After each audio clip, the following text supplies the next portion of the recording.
भगवान की जय। सज्जनों, इस प्रकार से भगवान के भजन में देखिए चाचा जी की तरफ से 100 रुपये का दान भगवान के चरणों में समर्पित हुआ। भगवान इनको स्वस्थ रखें, सब बाल बच्चे दिनों दिन प्रगति करें प्रभु कृपा से। बोल वृंदावन बिहारी लाल की जय। सज्जनों, धुंधकारी का ऐसा स्वभाव देखकर पिताजी रोने लगे। गोकर्ण जी महाराज प्रश्न किए, पिताजी क्या बात है, अब क्यों रो रहे हैं? आत्मदेव जी महाराज कहते हैं, बेटा मैं वन में जाऊं तो जाऊं कैसे बेटा, मन में इतना प्रबल वैराग्य नहीं है, मैं वैरागी नहीं हूं, मैं जोगी नहीं हूं। बनने के लिए कहा गया था जोगी बेटा, तब अगर मैं जोगी बन गया रहता, पुत्र की कामना नहीं किया रहता, तो शायद मुझे अब तक भगवान मिल गए होते, या फिर धर्म के मार्ग पर मैं आगे बढ़ गया होता। लेकिन बेटा घर में रहूं तो रहूं कैसे? घर में भी मैं नहीं रह सकता, क्योंकि धुंधकारी ने घर को घर रहने ही नहीं दिया, नरक बना दिया। क्यों पिताजी? तो बेटा रात को मांस मदिरा लेकर के आता है, जो अपने जीवन में मैंने मांस की ओर देखा तक नहीं, मदिरा को छुआ तक नहीं। ऐसे घर में अगर मांस मदिरा आने लगी बेटा, तो घर घर नहीं है, वो नरक हो गया। सज्जनों, इसलिए कहा जाता है घर तभी तक घर है जब तक घर के अंदर शराब का प्रवेश नहीं हुआ। सज्जनों, क्योंकि उसमें घोर कली का वास है। शराब पी लिए, समझ लिए कली के अंदर आप हो गए, कली ने आपको वशीकरण कर लिया। फिर आप नहीं बोलिएगा, जो वो चाहेगा वो आप करिएगा। जुआ में बैठिएगा, वो कलयुग का प्रभाव है, वो आप नहीं खेलिएगा, जो हारना होगा सब हार जाइएगा, आपको पता नहीं चलेगा। कलयुग का स्थान है, उसका प्रभाव है। बोल वृंदावन बिहारी लाल की जय। तो बेटा वन में जाऊं तो जाऊं कैसे? तो गोकर्ण जी महाराज बड़ा सुंदर उपदेश देते हैं कि पिताजी वन में जाने से होगा भी क्या? वन में जाने से यदि हरि मिलते होते तो शेर का तो जन्म ही वन में होता है। भगवान से सज्जनों कभी मिल गए रहते, यदि वन में जाने से हरि मिलते होते तो गीदड़ का तो जन्म ही वन में होता है। पर पिताजी वन में जाने से क्या होगा? आप जहीं हैं वहीं रहिए और मन को ही वन बनाइए पिताजी, और हरि का नाम जपिए। बहुत सुंदर उपदेश दिए पिताजी। देह स्थिमान शरुधिरे अभिमतिम तजत्वम जाया सुता दिशु सदा ममता विमुंच पश्य निशं जगदिदं शनभंगुरिष्ठं वैराग्य राग रसिको भवभक्तिनिष्ठः। पिताजी इस देहाभिमान को त्यागिए कि मैं पिता हूं, मैं धनवान हूं, मैं पुत्रवान हूं। देहस्थिमान सुरुधिरे अभिमतिम तजत्व, इस देहाभिमान को त्यागिए। पिताजी जीव दो रस्सियों में बंधता है, देह में अहमता और देह के नातों में ममता। देह में अहमता कैसे?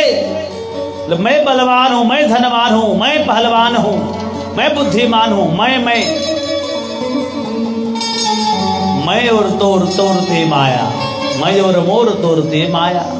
सज्जनों, मैं और मेरा बकरा मैं करता है सज्जनों, लेकिन उसी का बलि पड़ता है। यादा मैं के चक्कर में मत रहिए भैया, आपका क्या है? और मैं और मेरा, ये घर मेरा, ये परिवार मेरा, ये संसार मेरा, व्यापार मेरा, ये 2 रस्सियों में जीव बंध जाता है। पिताजी इस रस्सी को त्यागे। किसको आप बेटा कह रहे हैं? पिताजी कितने पूर्व जन्म को देखिए, कितने जन्म ये आपके पिता बन चुका है, इस जन्म में आपका बेटा है तो क्या हुआ? अरे पिताजी एक देहाभिमान है, ये रिश्ते नाते सब मिथ्या है पिताजी।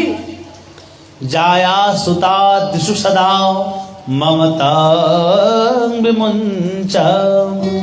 शरीर में क्या है?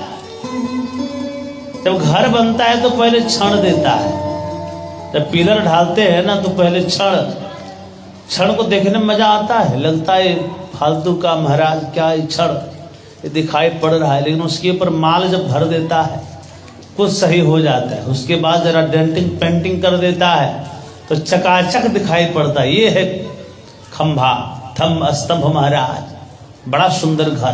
देखिए अब घर का स्ट्रक्चर अगर देखिएगा अंदर का, अब देखिए बाहर का फोटो कहीं कितना बढ़िया आता है, एक होता है एक्सरे वाला फोटो।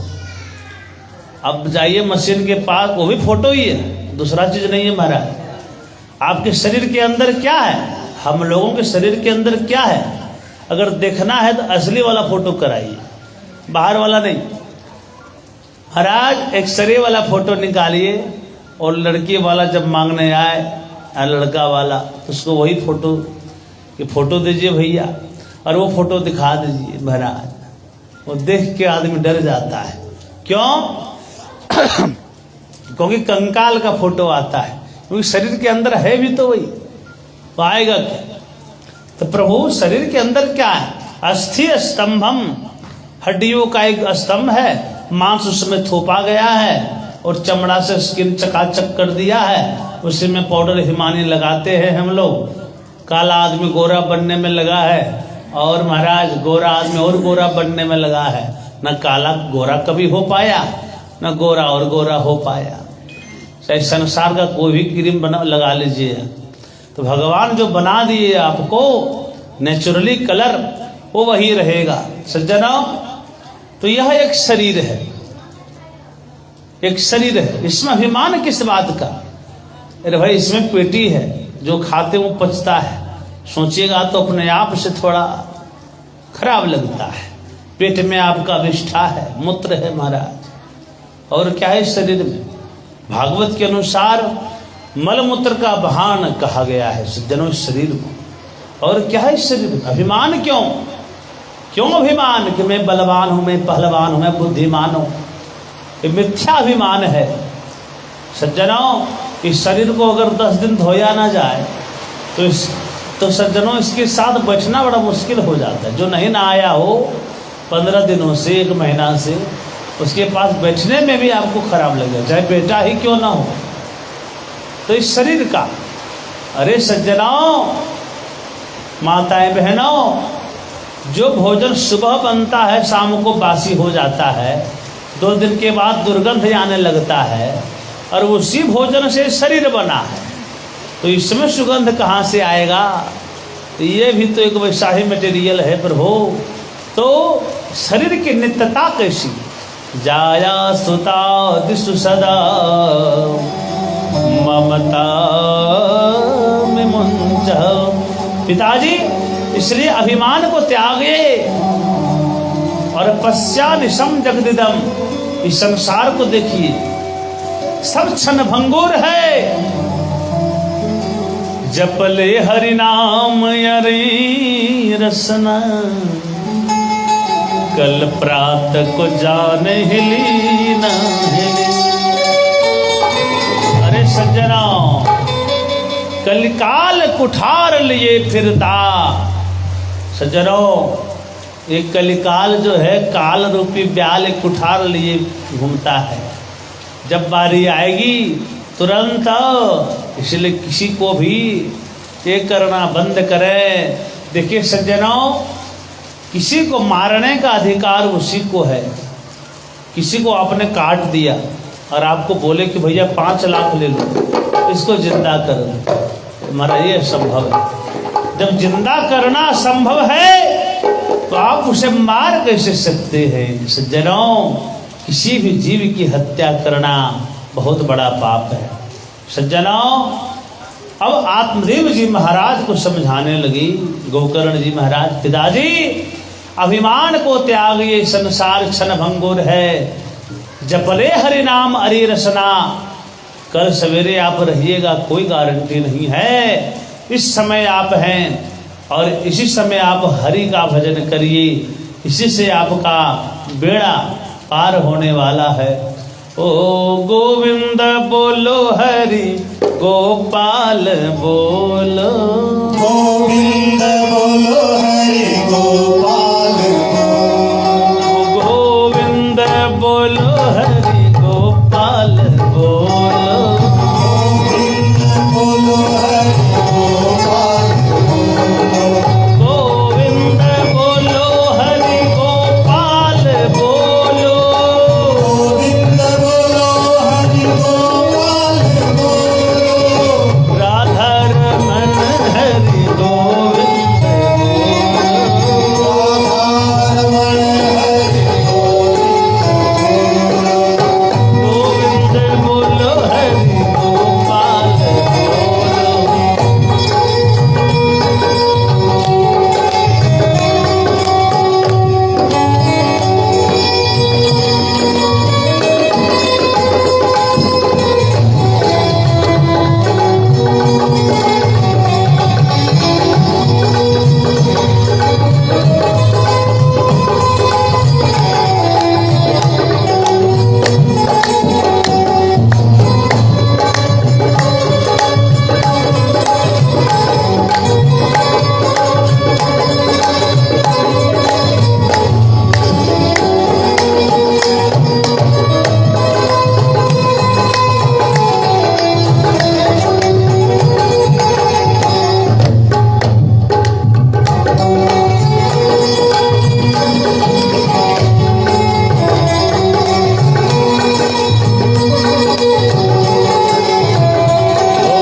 गोविंद बोलो हरि गोपाल बोलो, गोविंद बोलो हरि गोपाल बोलो, गोपाल बोलो हरि गोपाल बोलो, गोपाल बोलो हरि गोपाल बोलो, राधा रमन हरि गोविंद राधारमण हरि गोविंद बोलो हरि गोपाल बोलो, गोविंद बोलो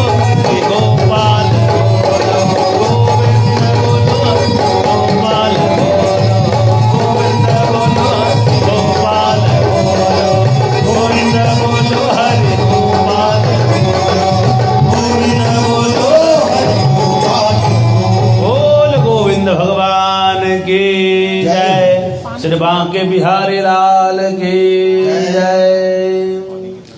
इस ढंग से महाराज सेपरेट करिए। तो सज्जनों, इस प्रकार से भगवान की कथा। अब गोकर्ण जी महाराज वहां पर आत्मदेव जी महाराज को एक मुक्ति के बारे में बताए।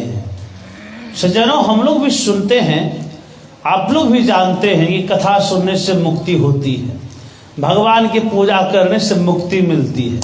ये मुक्ति क्या है? क्या मर जाना ही मुक्ति है?